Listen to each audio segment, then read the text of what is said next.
You want to support Roland Martin Unfiltered? Be sure to join our Bring the Funk fan club. Every dollar that you give to us supports our daily digital show. There's only one daily digital show out here that keeps it black and keep it real as Roland Martin Unfiltered. By going to RolandMartinUnfiltered.com, you can make this possible. All right, folks, last night was part 2 of a 2020 Democrat presidential debate. And last night was 10 candidates. The previous night it was 10 candidates. And, oh, my goodness, it was lots of drama last night. And we'll start first off with this here. Mayor Pete Buttigieg was asked a question about his city's police problems and, of course, the recent shooting death of a black man. This is what he had to say. My community is in anguish right now because of an officer-involved shooting, a black man, Eric Logan, killed by a white officer. I'm not allowed to take sides until the investigation comes back. The officer said he was attacked with a knife, but he didn't have his body camera on. It's a mess, and we're hurting. And I could walk you through all of the things that we have done as a community, all of the steps that we took from bias training to de-escalation, but it didn't save the life of Eric Logan. And when I look into his mother's eyes, I have to face the fact that nothing that I say will bring him back. This is an issue that is facing our community and so many communities around the country. And until we move policing out from the shadow of systemic racism, whatever this particular incident teaches us, we will be left with the bigger problem of the fact that there's a wall of mistrust put up one racist act at a time, not just from what's happened in the past, but from what's happening around the country in the present. It threatens the well-being of every community. And I am determined to bring about a day when a white person driving a vehicle and a black person driving a vehicle, when they see a police officer approaching, feels the exact same thing, a feeling not of fear, but of safety. I'm determined to bring that day about. Thank you. It was a huge night for Senator Kamala Harris of California as she came out firing on all cylinders, and the person she had in her sight, former Vice President Joe Biden.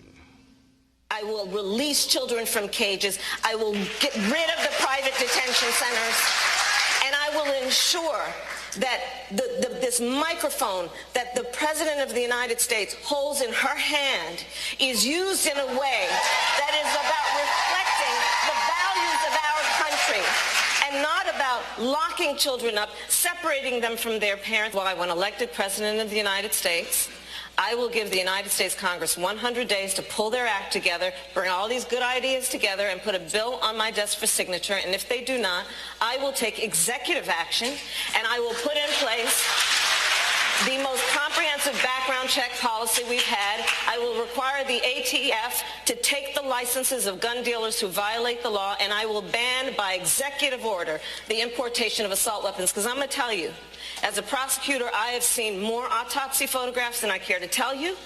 I have hugged more mothers who are the mothers of homicide victims, and I have attended more police officer funerals.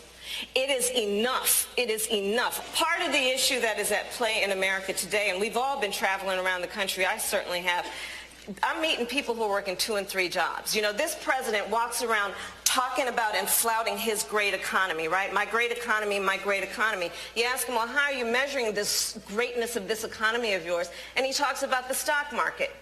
Well, that's fine if you own stocks. So many families in America do not.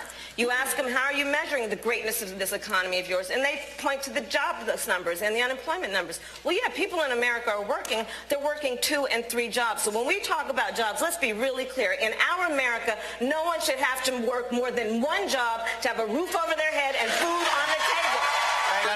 Senator Harris, I'm so sorry. We will let all of you speak. Senator Harris. Senator Harris.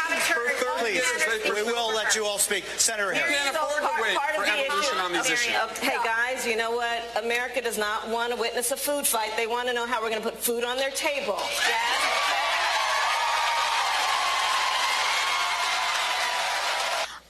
There is not a black man I know, be he a relative, a friend, or a coworker, who has not been the subject of some form of profiling or discrimination.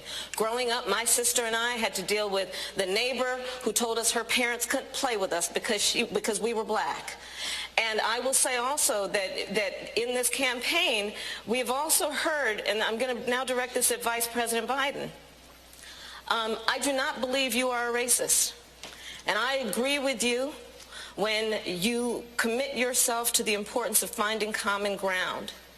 But I also believe, and it's personal, and I was actually it was hurtful to hear you talk about the reputations of two United States senators who built their reputations and career on the segregation of race in this country. And it was not only that, but you also worked with them to oppose busing. And, you know, there was a little girl in California who was part of the second class to integrate her public schools. And she was bused to school every day. And that little girl was me. Vice President Biden, do you agree today that you were wrong to oppose busing in America then? No, do you agree? I did not oppose busing in America. What I opposed is busing ordered by the Department of Education. That's what I opposed. Well, I there did was not a oppose failure of states to integrate public schools in America. I was part of the second class to integrate Berkeley, California public schools almost 2 decades after Brown v. Board of Education. Because your city council made that decision. It was a local decision. So that's where the federal government must step in. That's why we have the Voting Rights Act and the Civil Rights Act. That's why we need to pass the Equality Act. That's why we need to pass the ERA, because there are moments in history where states fail to preserve the civil rights of all people. That was a moment there where Vice President Joe Biden just got himself destroyed. Today, he spoke at Reverend Jackson's Rainbow Push Conference in Chicago, and he addressed last night. Well, look, before I start, I'd like to say something about the debate we had last night. And I heard and I listened to and I respect Senator Harris. But, you know, we all know that 30 seconds to 60 seconds on a campaign debate exchange can't do justice to a lifetime committed to civil rights. I want to be absolutely clear about my record and position on racial justice, including busing. I never, ever opposed voluntary busing. And as a program that Senator Harris participated in, and it made a difference in her life. I did support federal action to address root causes of segregation in our schools and our communities, including taking on the banks and redlining and trying to change the way in which neighborhoods were segregated. I've always been in favor of using federal authority to overcome state-initiated segregation. Look, what presidents say matters. It matters. And by the way, when we stay silent, our silence is complicity. That's what I learned from my dad. Your silence is complicity.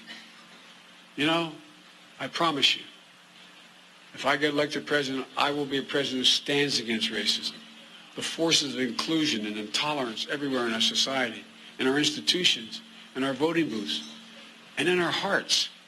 It matters what we say.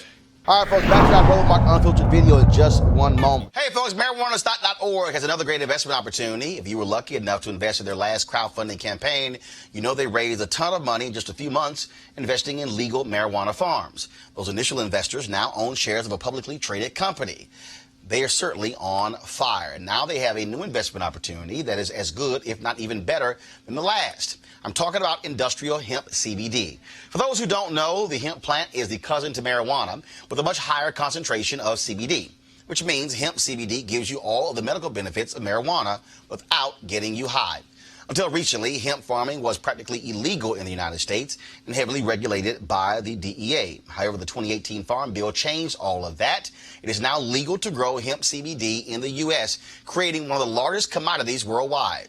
They need land to grow all of the plants, which makes for an incredible investment opportunity. And that's where our good friends at 420 Real Estate come in. Their business model is simple. They buy land that supports hemp CBD grow operations and lease it to licensed, high-paying tenants. That's right, they are hemp CBD landlords, and you can get in on the action. You can invest in this crowdfunding campaign for as little as $200 up to $10,000.